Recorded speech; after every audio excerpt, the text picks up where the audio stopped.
So the way we do it is we have a secretarial team. The company secretary reports into me. For all the compliances, we have a tool that captures compliances at various levels. We have stakeholders in different geographies, and most of the compliances that the stakeholders need to observe in those respective geographies are fed into a tool. And then finally, the tool gives us a dashboard at the consolidated level, which is then presented to the board, right? That tool, of course, we tend to get a lot of inputs from consultants in terms of the change in regulations, right? And that's how we ensure compliance in the organization. We are very high in terms of governance.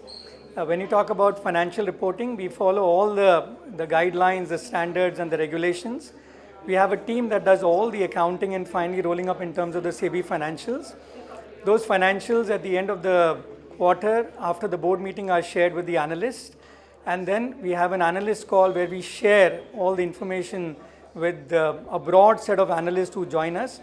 Thereafter, we do meetings with our key investors and we share in terms of the performance for the quarter. We take their questions. Of course, whatever that we may have shared publicly is also explained to them.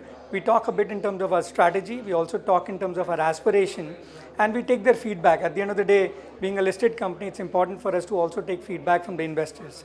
But as far as financial reporting, we ensure that all the investors, the stakeholders, the board understands, right, how the financial reporting or rather the financials have evolved for the quarter. So it plays a significant role.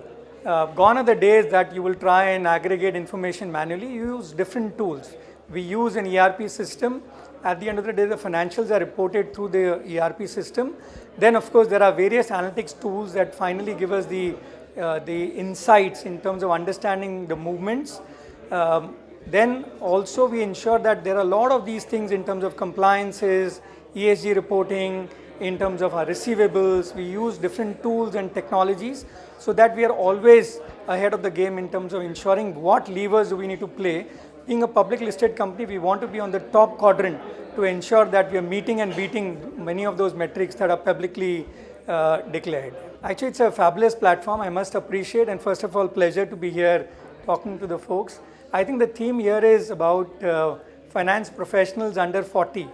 I wish them the best because truly we are now getting into a stage where finance professionals, while they've been continuing to play roles in terms of financial sustainability of an organization, they're also going to play a big role in terms of nation building. Everyone knows the next decade is for India, and I feel finance professionals are going to be head to head to business folks to make sure that we are able to prove that part that the next decade is for India.